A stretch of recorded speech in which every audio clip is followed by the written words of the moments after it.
ಓಂ ಅತ್ಯುದ್ರಿಕ್ತವಿದೂಷಸುಖಮಾ ಜ್ಞಾನೈಕತಾರಪ್ರಭಾ ಸರ್ವಪ್ರಾಪವಶಕ್ತಿಭೋಗಬಲಸತ್ಸಾರಾತ್ಮದಿವ್ಯಾಕೃತಿಂ ಸೃಷ್ಟಿಸ್ಥಾನನಿರೋಧನಿತ್ಯನಿಧಿಪ್ರಾಶಾವೃತಿಧ್ವಾಂತಾ ಮೋಕ್ಷವಿಮೋಕ್ಷದಂ ಹರಿಮಜಂ ನಿತ್ಯಂ ಸದೋಪಾಸ್ಮಹೇ.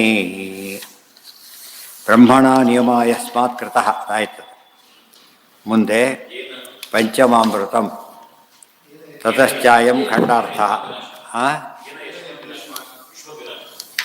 ಏನ ವಿಶ್ವದ್ವಿನಾಶ ಸ್ಯಾತ್ ಇದು ಹಿಂದಿದೆ, ಅದು ಮುಗಿತದೆ. ಅಹಸ್ಸಾಮ್ಯೇಪಿ ಕ್ರಮಶಃ ಆತಪಶ್ಚಾಲ್ಪಕಾಲತಃ ಗಿರ್ಯಾವೃತ್ತೇ ಕ್ಷಿಪ್ರಬದ್ಧೇಶು ಉದಯಾಸ್ತಭಯ ವಿವ. ಅದಾದಮೇಲೆ ಇದಾಗಬೇಕು, ಕಾಲಾಂತರೇ ಬರ್ಬೇಕಲ್ಲ, ಆಗಿತ್ತ. ಉದೇತಿ ಪೂರ್ವದ ಸೂರ್ಯ ಅದಾಗಿತ್ತದ, ಇದಷ್ಟಿದೆ. ಕಾಲಾಂತರೇ ಆಗಬೇಕೀಗ. ಕಾಲಾಂತರೇ ಭಾವಿನಂತೂ ದಕ್ಷಿಣಾದ್ಯುದಯಂ ಪುನಃ ಅಪೇಕ್ಷೈವ ವರೋದತ್ತೋ ದ್ವಿತೀಯೋ ದೇವತಾಮಯ ಸಮಯಶ್ಚ ಕೃತೋ ನಿತ್ಯೋ ಮಯಾ ಸೂರ್ಯಶ್ಚ ಚಾರಘಾಃ. ಪೂರ್ವಸ್ಮಾದುದಯೋ ನಿತ್ಯಂ ಪಶ್ಚಿಮತೋ ಅಸ್ತಮಯಸ್ತಥಾ ನಿಯಮೋ ನಾನ್ಯಥಾಯಂ ಸ್ಯಾತ್ ಕದಾಚಿತ್ ಕೇನಚಿತ್ ಕ್ವಚಿತ್. ನೀವು ಎಷ್ಟಿದೆ, ಕದಾಚಿತ್ ಕೇನಚಿತ್ ಕ್ವಚಿತ್. ಸೂರ್ಯ ಯಾವಾಗಲೂ ಯಾವುದಕ್ಕೆ ಹುಟ್ಟಬೇಕೋ ಪೂರ್ವಕ್ಕೆ. ಎಲ್ಲಿ ಅಸ್ತಗತರಾಗಬೇಕು, ಪಶ್ಚಿಮದಲ್ಲಿ. ಇದು ಬದಲಾವಣೆ ಆಗೋದಿಲ್ಲ. ಬಟ್ ಸ್ವಲ್ಪ ಬದಲಾವಣೆ ಹೇಗೆ ಕಾಣಿಸುತ್ತೆ ಈಗ, ಉತ್ತರಾಯಣ ದಕ್ಷಿಣಾಯನದಲ್ಲಿ ಸ್ವಲ್ಪ ಉತ್ತರಕ್ಕೆ ದಕ್ಷಿಣಕ್ಕೆ ಅಷ್ಟು ವ್ಯತ್ಯಾಸ ಇದೆ. ಬಟ್ ಒಟ್ಟಾಗಿ ಯಾವ ದಿಕ್ಕದು, ಪೂರ್ವ ದಿಕ್ಕದಲ್ಲೇ ಭಾಗ. ಬಲ ಭಾಗದಲ್ಲಿ ಕೂತಿದ್ದಾರೆ, ಅವ್ರಿಗೆ ಎಡಬಲ ಎಲ್ವಾ ಬರುತ್ತೆ, ಆ ಥರ ಲೆಕ್ಕ ಹಾಕಬೇಕೆ ಹೊರತು ದಕ್ಷಿಣದಲ್ಲಿ ಹುಡ್ತಾರೆ ಪಶ್ಚಿಮದಲ್ಲಿ ಹುಡ್ತಾರೆ ಅಂತ ಅರ್ಥ ಅಲ್ಲ. ದಕ್ಷಿಣಕ್ಕೆ ಪಶ್ಚಿಮಕ್ಕೆ ವಾಲೋದು, ಅದು ಅಯನ, ಎರಡು ಅಯನ ಆಗುತ್ತೆ. ಒಂದು ಸರ್ತಿ ಈ ಕಡೆ, ಒಂದು ಸರ್ತಿ ಆ ಕಡೆ. ಅದಕ್ಕೆ ತಕ್ಕಂತೆ ಏನಾಗುತ್ತೆ, ಹಗಲ ರಾತ್ರಿಗಳ ವ್ಯತ್ಯಾಸ, ಟೈಮಿಂಗ್ ವ್ಯತ್ಯಾಸ. 13 ಗಂಟೆ ಆಗುತ್ತೆ ನಮ್ಮ ಕಡೆಗೆ. ಇಲ್ಲಿ ತೊಗೊಂಡ್ರೆ ಹಗಲು 13 ಗಂಟೆ ಆಗುತ್ತೆ, ರಾತ್ರಿ 11 ಆಗುತ್ತೆ. ಇದರಲ್ಲಿ ಆಗುತ್ತೆ. ಹಗಲು 11 ರಾತ್ರಿ 13 ಮ್ಯಾಕ್ಸಿಮಮ್ ಅದು ನಮ್ಮ ಕಡೆಗೆ. ಮುಂದೆ ಹೋಗ್ತಾ ಹೋಗ್ತಾ ಚೇಂಜ್ ಆಗಿಬಿಡುತ್ತೆ. ಕಲ್ಕತ್ತಾ ಕಡೆ ಹೋಗ್ಬಿಟ್ರೆ ಭಾರಿ ಬೇಗ, ಬೆಳಿಗ್ಗೆ 4 ಗಂಟೆ ಸೂರ್ಯೋದಯ ಆಗಿಬಿಟ್ರೆ, ಬೇರೆ ಹೋಗಿಬಿಟ್ರೆ ಭಾಳ ಬೇಗ ಆಗಿದೆ. ಅಲ್ಲೆಲ್ಲ ಬೇಗ. ಇನ್ನೂ ಕಲ್ಕತ್ತಾ ಇನ್ನೂ ಮುಂದೆ ಹೋಗುತ್ತೆ, ಇನ್ನೂ ಜಾಸ್ತಿ ಆಗುತ್ತೆ. ಸೈಡ್ ಕೂಡ ಈ ಕಡೆ ಜಾಸ್ತಿ ಹೋಗ್ತಾರೆ, ಈ ಕಡೆ ಎರಡು ಹೋಗೋದು ಇನ್ನೂ ಜಾಸ್ತಿ ಆಗುತ್ತೆ. ದ್ವಾರಕಾದಲ್ಲಿ ರಾತ್ರಿ 7:30 ಆದ್ರೂ ಮುಳುಗಿರೋದು ಸೂರ್ಯ, 7:45 ಆದ್ರೂ ಕೂಡ ಇರ್ತಾರೆ ಬೇಸಿಗೆಯಲ್ಲಿ ಹೋದರೆ. ಅದಕ್ಕೆ ಇನ್ನೂ ಟೈಮ್ ಇದ್ದು ಹೇಳ್ಕೊಡುತ್ತೀವಿ, ಅಷ್ಟೊತ್ತು ಆಗಿಬಿಟ್ಟಿರುತ್ತೆ ಆಗಲೇ. ಆದ್ದರಿಂದ ಎಲ್ಲರೂ ಕೂಡ ಈ ರೀತಿ ಅಡ್ಜಸ್ಟ್ ಮಾಡ್ಕೊಬಿಟ್ರೆ ಕಥ. ಸೂರ್ಯೋದಯ ಜನರಲ್ ಮಾಡ್ಕೊಬಿಟ್ರೆ ತಪ್ಪಾಗತ್ತೆ, ಚೇಂಜಸ್ ಇದ್ದೇ ಇರುತ್ತೆ. ಏನ ಮುಂದೆ ಹಿಂದಿಂದೆ ಅದೇ ಅವ್ರು ಏನು ತಿಳ್ಕೊಂಬಿಟ್ರೆ ಅವರು, ದಕ್ಷಿಣ ಉತ್ತರಾಯಣ ಅಂತ ಕೇಳಿಬಿಟ್ರೆ ದಕ್ಷಿಣದಲ್ಲೇ ಹುಡ್ತಾನೆ ಉತ್ತರದಲ್ಲೇ ಹುಡುಕ್ತಾರೆ, ಆ ಥರ ಅರ್ಥ ತಿಳ್ಕೊಬಿಟ್ರು. ಆ ಅರ್ಥ ಅಲ್ಲ, ಇಷ್ಟೇ ಸ್ವಲ್ಪ ದಿಕ್ಕಷ್ಟೇ. ಸ್ವಲ್ಪ ಬಲಕ್ಕೆ ಅಂತ ಹೇಳಿದರೆ ಬಲಕ್ಕೆ ನಿಜ, ಸ್ವಲ್ಪ ಬಲಕ್ಕೆ ಅಂದರೆ ಎಷ್ಟಾಯಿತು, ಅಲ್ಲೇ ಇರ್ತಾರೆ.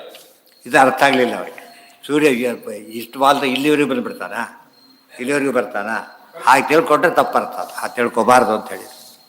ನಿಯಮೋ ನಾನ್ಯಥಾಯಂ ಸ್ಯಾತ್ ಕದಾಚಿತ್ ಕೇನಚಿತ್ ಕ್ವಚಿತ್. ಈ ನಿಯಮ ಯಾರು ಮಾಡಿದ್ದಾರೆ? ಇದನ್ನು ಪರಮಾತ್ಮ ಮಾಡಿರೋದ್ರಿಂದ ಯಾವ ಕಾಲಕ್ಕೂ ಬದಲಾಗೋದಿಲ್ಲ.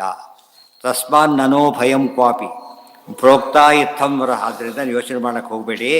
ಸೂರ್ಯ ಆ ಕಡೆ ಈ ಕಡೆ ಕೇಳಿದ ಮಾತ್ರಕ್ಕೇನೆ ದಿಕ್ಕು ಬದಲಾಗೋದಿಲ್ಲ. ನೀವು ದಿಕ್ಕು ತಪ್ಪಿ ಹೋಗ್ಬೇಕು, ಯೋಚನೆ ಮಾಡಬೇಡಿ ಅಂತ ಹೇಳ್ತಾರೆ. ವಿಶೋಕ ಹಿ ಅಭವನ್ ಸರ್ವೇ ಯಯುಸ್ವಂಸಂ. ಆಗ ಖುಷಿ ಆಯಿತು ಅವರಿಗೆ. ಹೊಟ್ಟು ಹೋಗ್ಬಿಟ್ರು. ಈ ವರ ಕೊಟ್ಬಿಟ್ರಲ್ಲ, ಡೇಂಜರ್ ಆಗುತ್ತೆ ಅಂಥ ವರ ಕೊಟ್ಟಿಲ್ಲ ನಾನು, ಇಷ್ಟೇ ಕೊಟ್ಟಿರೋದು. ಅವ್ರು ಅಪಾರ್ಥ ಮಾಡಿಕೊಂಡ್ರೆ ಅವ್ರ ಹಣೆ ಬರ ಅಷ್ಟೇ ಹೊರತು ನಾನು ಕೊಟ್ಟಿಲ್ಲ ಅಂತ ಹೇಳ್ತಾರೆ. ಏತದೇವ ಮೋಕ್ಷಧರ್ಮೇಶು ಬಲಿವಾಸವ ಸಂವಾದೇ ಉಕ್ತಂ. ಮೋಕ್ಷಧರ್ಮ ಮಹಾಭಾರತದಲ್ಲಿ ಬಲಿ ವಾಸವ ಸಂವಾದ. ಬಲಿಚಕ್ರವರ್ತಿ, ವಾಸವ ಅಂದರೆ ಇಂದ್ರದೇವರು. ಮೋಕ್ಷ ಧರ್ಮದಲ್ಲಿ ಇಬ್ಬರು ಮಾತಾಡೋ ವಿಷಯ ಬರುತ್ತೆ. ಇದೆಲ್ಲ ಬಂದಿದೆ, ಯಾಕೆ ಅದು ರೆಫರೆನ್ಸ್ ಕೊಟ್ಟರು. ದೇವಾನ್ ಅದರಿಂದ ಯಾಕೆ ಹೇಳಿದರು ಅಂದರೆ, ಇತಿಹಾಸ ಪುರಾಣಗಳಿಂದ ವೇದಾರ್ಥವನ್ನು ತಿಳಿಬೇಕು. ಮಹಾಭಾರತ ಏನದು, ಇತಿಹಾಸವಾದ್ದರಿಂದ ಇದೇ ರೀತಿ ಇದೆ ಅಂತ ಹೇಳಿದರು. ಉಳಿದವರೆಲ್ಲ ಆಚಾರ್ಯ ಬಗ್ಗೆ ಆಕ್ಷೇಪಣೆ ಮಾಡ್ತಾರೆ, ಇವರು ಪುರಾಣ ತುಂಬ ಕೋಟ್ ಮಾಡ್ತಾರೆ ಹಾಗೆ ಅಂಥೇಳಿ. ಕೋಟ್ ಮಾಡಬೇಕು ಅಂತಲೇ ಶಾಸ್ತ್ರ ಹೇಳೋದು. ಇತಿಹಾಸ ಪುರಾಣಗಳ ಬೆಳಕಿನಲ್ಲೇ ಏನು ನೋಡಬೇಕು, ವೇದವಾಕ್ಯ ಅರ್ಥ ಮಾಡ್ಕೋಬೇಕಾದ್ರಿಂದ ಉಳಿದವ್ರು ಕೋಟ್ ಮಾಡಿಲ್ಲ ಅಂತ ಅವ್ರ ಡಿಫೆಕ್ಟ್. ಅದು ಕೋಟ್ ಮಾಡಿದ ಪ್ಲಸ್ ಪಾಯಿಂಟ್, ಜನ ಏನು ತಿಳ್ಕೊಂಬಿಟ್ಟು ಇವ್ರದ್ದೇ ಮೈನಸ್ ಪಾಯಿಂಟ್ ಮಾಡಿ, ಅದು ತಪ್ಪದು. ಇತಿಹಾಸ ಪುರಾಣದ ಬೆಳಕಿನಲ್ಲೇ ನೋಡಬೇಕು ಅಂತಿರೋದ್ರಿಂದ ಪ್ರತಿಯೊಂದಕ್ಕೂ ಕೊಟೇಶನ್ ಕೊಡ್ತಾರೆ. ಅದಕ್ಕೆ ಇಂದ್ರೇಣತು ಬ್ರಹ್ಮವಚನಂ ಜಾನತ ದಕ್ಷಿಣಾದ್ಯುತಯೋ ನಾಸ್ತಿ ಇತ್ಯುಕ್ತಂ. ಇಂದ್ರದೇವರಿಗೆ ಬ್ರಹ್ಮವಚನ ಅರ್ಥ ಆಗಿತ್ತಾದರೆ ತಪ್ಪು ತಿಳ್ಕೊಳ್ಳಿಲ್ಲ ಅವರು. ದುಷ್ಟರು ತಪ್ಪು ತಿಳ್ಕೊಂಡು ಹಿರಣ್ಯಕಶಿಪ ತಪ್ಪು ತಿಳ್ಕೊಂಬಿಟ್ರು.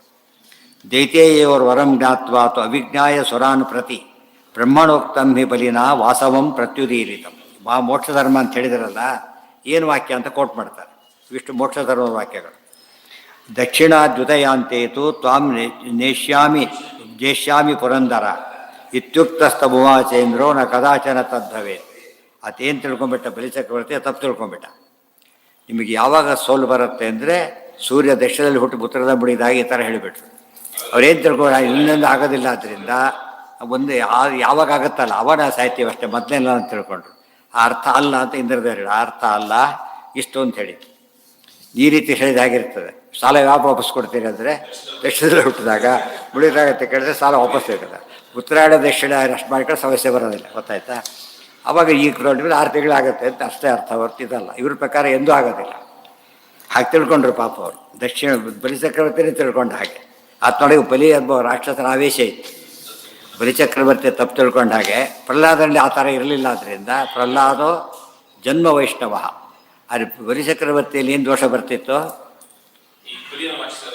ಪ್ರವೇಶ ಮಾಡ್ತಿದ್ದ ಕಲಿ, ಬಲಿ ಅಂತ ಹೆಸರು ಅವನಿಗೆ. ಅದರಿಂದಾಗಿ ತಪ್ಪು ತಿಳುವಳಿಕೆ ಬರ್ತಿತ್ತು. ಇಂದ್ರ ವಾಸುದೇವ ಇಬ್ಬರು ಕೂಡ ಭಾವಿ ಇಂದ್ರ ಈತ. ಇಂದ್ರ ಭಾವಿ ಇಂದ್ರರ ಸಂವಾದ, ಅವರಿಬ್ಬರ ವಿವಾದ. ಅದರಲ್ಲಿ ಇಂದ್ರದೇವರಿಗೆ ಆಗ ಅಸುರಾವೇಶ ಇಲ್ಲ, ಇವರಿಗೆ ಜಾಸ್ತಿ ಇದೆ. ಇಂದ್ರದೇವರಿಗೆ ಯಾವಾಗಲೂ ಒಂದು ಬರೋದು, ನೆಗ್ಲಿಜಿಬಲ್ ಅದು. ಇವರು ತುಂಬ ಕನ್ಸಿಡರಬಲ್, ಇವರು ನೆಗ್ಲಿಜಿಬಲ್ ಅಲ್ಲ, ಕನ್ಸಿಡರಬಲ್ ಆಗಿ ಬರೋದು. ಆದ್ದರಿಂದ ಕಲಿ ಪ್ರವೇಶ ಇರ್ತಿರಲಿಲ್ಲ. ಇತ್ಯುಕ್ತ ಸ್ತಭುವಾಚೇಂದ್ರೋ ನ ಕದಾಚನ ತದ್ಭವೆ. ನಿನಗೆ ಎದ್ದು ಸೋತು ಬಿಟ್ಟ ವಿಚಕ್ರವರ್ತಿ. ಆಮೇಲೆ ನನ್ನ ಕೈ ನೋಡ್ಕೋತೀನಿ ನಿಮ್ಮನ್ನು, ನನ್ನೊಂದು ಕಾಲ ಬರುತ್ತಿದ್ದ ವೈಚು ಬರೋದೇ ಇಲ್ಲ ಕಾಲ ಅಂತ ಹೇಳಿದರು. ಆ ಕಾಲ ಬರೋದೇ ಇಲ್ಲ ಅಂತ ಹೇಳಿದರು. ಅದು ತಾತ್ಪರ್ಯ, ಎದು ಭವಿಷ್ಯತ್ತಿನ ಅರ್ಥ ಅಲ್ಲಿ ಬಂದಿದೆ.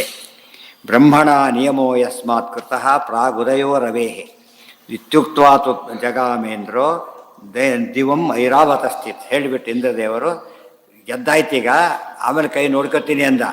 ಎಂದೂ ನೋಡ್ಕೊಳ್ಳೋಕ್ಕಾಗಲ್ಲ, ಧನುಸ್ ಮಾಡಿಬಿಟ್ಟು ಹೊರಟೋಗ್ಬಿಟ್ರು ಇಂದ್ರದೇವರು. ಗೆದ್ದರು. ಇನ್ನು ಬಲಿ ಚಕ್ರವರ್ತಿ ಗೆಲ್ಲಿಲ್ಲ ಅಂತ ಅಷ್ಟೇ. ಆ ಸಮಯದಲ್ಲಿ ವರದಿಂದ ಆಮೇಲೆ ಗೆದ್ದು ಎಲ್ಲ ಮಾಡ್ತಾನೆ. ಆ ಪ್ರಸಂಗದಲ್ಲಿ ನಡೆದಿದ್ದಿಷ್ಟೇ. ಇಲ್ಲಿ ಆಚಾರ್ಯ ಯಾತಕ್ಕೆ ಕೋಟ್ ಮಾಡಿದರು ಅಂದರೆ, ಈ ಬರೀ ತಕ್ಷಣದಲ್ಲಿ ಹುಟ್ಟೋದು ಇದೆಲ್ಲ ಮುಳುಗೋದಕ್ಕೆಲ್ಲ ಅವರು ಅಪಾರ್ಥ ಮಾಡಿಕೊಂಡ್ರು. ಆ ಅರ್ಥ ಅಲ್ಲ ಎಂಬ ತಾತ್ಪರ್ಯ ಅಲ್ಲಿಗೆ.